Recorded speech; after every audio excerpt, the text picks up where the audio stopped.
Une humiliation publique sans précédent vient de frapper Emmanuel Macron, président déconnecté, en plein cœur d'une interview télévisée internationale. Viktor Orban, Premier ministre hongrois, a saisi l'occasion pour l'écraser en direct, dénonçant son aveuglement face aux diktats de Bruxelles et son mépris pour les Français.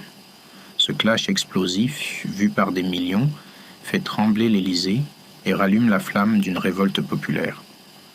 Pendant que ce scandale éclate, Macron savoure des vacances fastueuses à Monaco avec Brigitte, sirotant du champagne dans des palaces, pendant que vous, citoyens, luttez pour joindre les deux bouts. Est-ce la fin du mythe macronien? Le signal d'un soulèvement contre l'UE? Accrochez-vous, car nous allons révéler une vérité qui va vous électriser.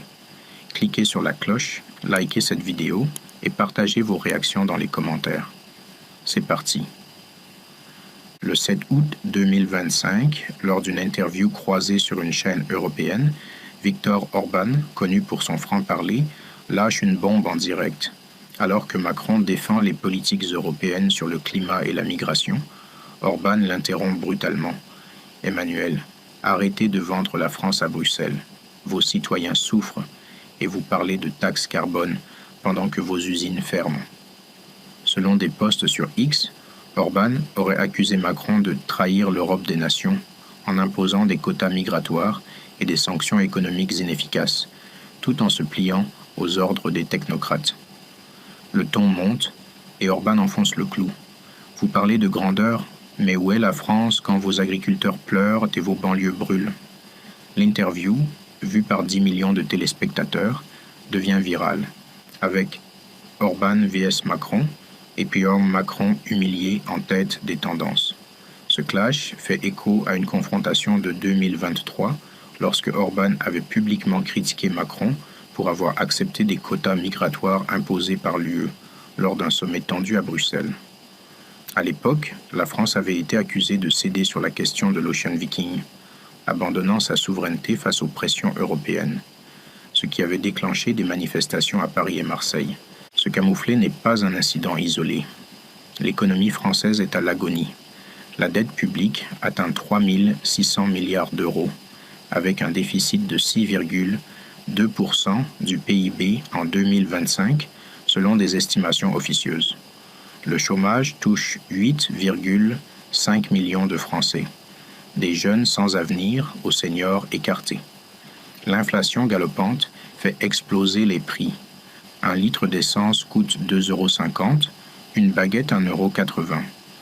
Les factures d'électricité, alourdies par des taxes européennes, ont triplé à Nice, Rennes ou Strasbourg, forçant des familles à vivre dans le froid. À Béziers, Carcassonne ou Valence, l'insécurité s'aggrave, alimentée par une crise migratoire imposée par Bruxelles, que Macron accepte sans résistance. Une fuite révèle un plan choquant. Une taxe écologique de 15% sur les produits de première nécessité dès 2026 pour financer des projets climatiques européens.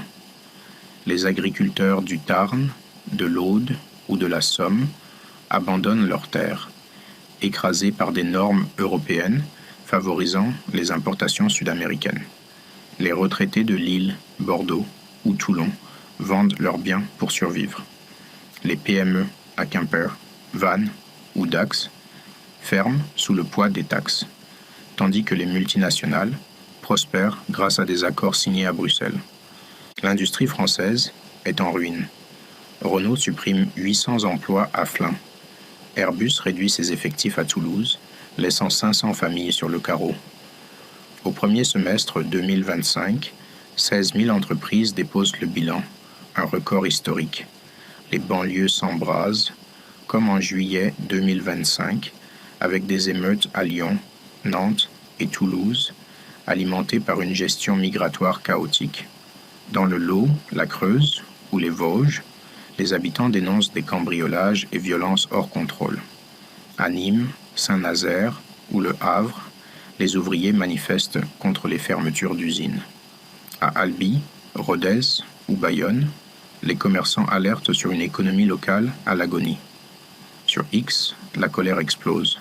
Macron démission, Frexit, Orban à la rescousse. Une enquête fictive révèle que 70% des Français craignent pour leurs économies, 60% exigent un changement radical, 75% ne font plus confiance aux élites, 65% pensent que Macron affaiblit la France, 58% croient que l'humiliation d'Orban marque un tournant et 67% jugent l'UE en dérive autoritaire. L'humiliation d'Orban est un symptôme d'un mal profond.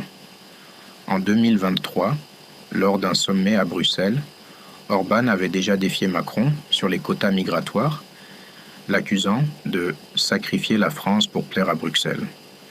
Ce clash avait provoqué une vague de manifestations, avec des blocages dans le Gard, la Loire et la Manche, et des slogans anti-UE sur X. Aujourd'hui, Orban double la mise, utilisant l'interview pour exposer la soumission de Macron aux technocrates européens. Selon des sources, il aurait raillé Macron pour son soutien à des sanctions contre la Hongrie, qui ont échoué à plier Budapest. Sur X, Orban vs Macron devient un cri de ralliement pour ceux qui rejettent l'UE. Des appels à une grève générale le 10 septembre 2025 émergent, promettant un sursaut patriotique contre Bruxelles et Macron. Cette crise isole la France. À Bruxelles, des diplomates s'inquiètent d'une UE fragilisée par ses divisions. Les États-Unis et la Russie observent en silence, tandis que des partenaires comme l'Inde se rapprochent de puissances non alignées.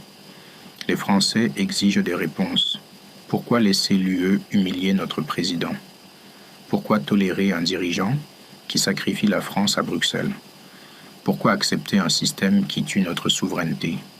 Les manifestations, des agriculteurs aux commerçants, des étudiants aux retraités, montrent un peuple en révolte. À Grenoble, Limoges ou Caen, les enseignants dénoncent des écoles à bout de souffle. À Toulon, Metz ou Dijon, les soignants alertent sur des hôpitaux au bord du chaos. L'UE a 3 mois pour changer de cap, arrêter l'arrogance, rendre la souveraineté ou voir l'Europe s'effondrer. La France murmure un Frexit. La Hongrie et la Pologne défient les traités. L'Italie réclame une refonte des politiques européennes. Le peuple se lève. À Paris, il crie contre Bruxelles. La colère explose et les élites vacillent. Que pensez-vous? Orban a-t-il raison de défier Macron? L'UE est-elle en train de tuer la France? Écrivez vos commentaires, likez la vidéo et abonnez-vous pour rester dans la vérité.